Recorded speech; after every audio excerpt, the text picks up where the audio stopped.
Welcome to my third Mercedes-Benz review and my fourth EQ review.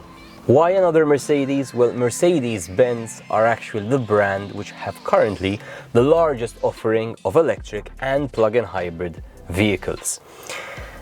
They have achieved that because they've been thinking about this change for a long time, as we've discussed in some of the other reviews. My name is Luke. Today we are in the Mercedes-Benz full electric EQA, and this is The Future is Electric.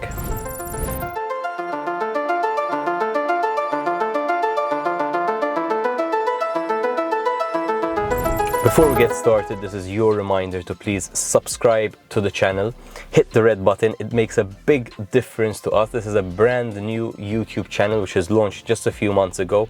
So the number of subscribers makes a huge difference, costs you nothing, means a lot to us. Red button under the video. So this is the EQA, which is based on the Mercedes GLA petrol version of this vehicle. In fact, the body is pretty much the same.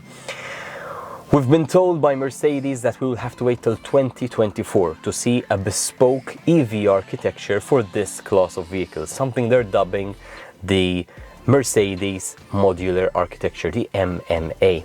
But until then, we have a lot to talk about in this vehicle. So this car comes in 4 variants, which then come in a number of trim levels. But we won't get into the trim levels in this review. We'll get into the tech. So the EQA 250, that is what we are in today. It is the base model. There is an EQA 250 Plus, which increases the range from the standard model. If it's performance you're after, then you want to go for the EQA 300 4MATIC and EQA 350 4MATIC, which is their top of the range.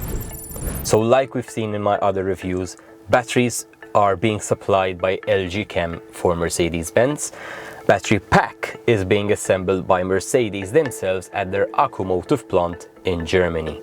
Now this pack is 69.7 kilowatt hours, of which 67 kilowatts are actually usable. It is divided in 200 cells in 5 modules, and that pack is located under the passenger compartment, particularly under the rear seats at the back. In fact, you will notice from the petrol variant, the floor level is slightly higher in this electric model. Why? Because of the battery pack. Now this is a water-cooled battery pack, something I've talked extensively about in my EQC review, and that makes a huge difference for the longevity of the battery pack, maintaining that ideal 25 degrees Celsius temperature of the battery pack. If you want to learn more about that, do check out my EQC review, which I am linking above. The EQA 250 has a front-wheel drive AC asynchronous electric motor that delivers 385 Newton meters of torque, which translates to 140 kilowatts of power or 190 brake horsepower. That is good enough to accelerate this vehicle from 0 to 100 kilometers per hour in just 8.6 seconds. Now, if that is not enough for you, you can of course consider the performance versions of this vehicle, the 300 and 350 4MATIC.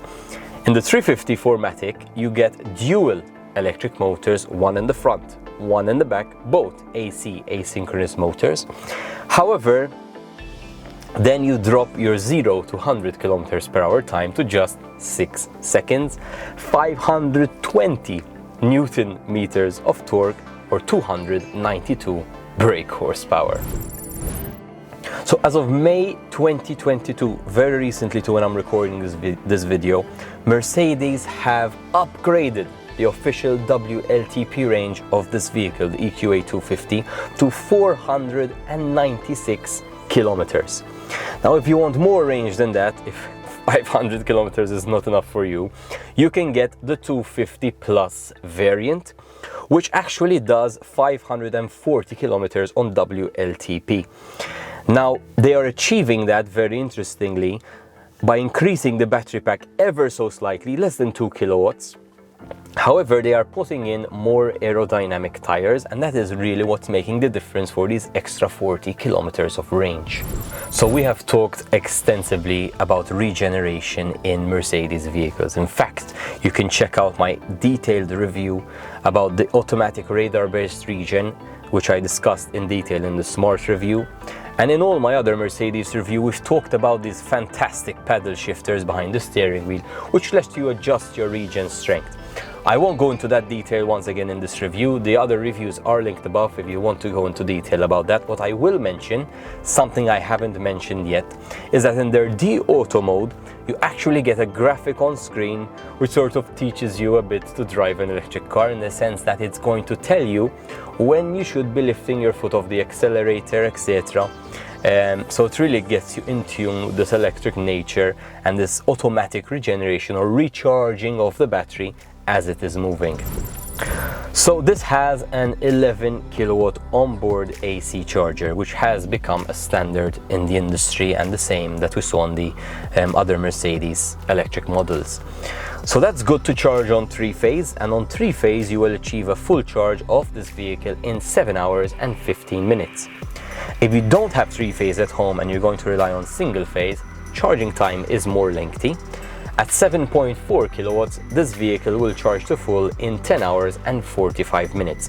Of course, if you're not going to install a 7.4 kilowatt charger at home and you're going to install a slower charger at home, of course, the charging time will be longer. If you want to learn more about charging times, I've done a very detailed interview with one of the experts in the industry. I'm linking that above. And I've also done some reviews on electric vehicle chargers, which I'm also now linking above, which you may check out. Now, of course, it also has DC rapid charging at 100 kilowatts, like we saw in the EQC. So that will charge this vehicle in just 32 minutes. I'd like to thank Kynes Auto Sales Limited once again for letting us take out, in this case, the Mercedes full electric EQA. Shout out to Peter for all the technical as usual, and shout out to you, the viewer.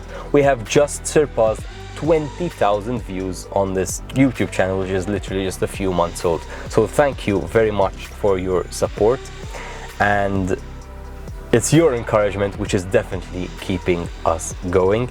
And I hope, as usual, what you've heard today has convinced you that the future is electric.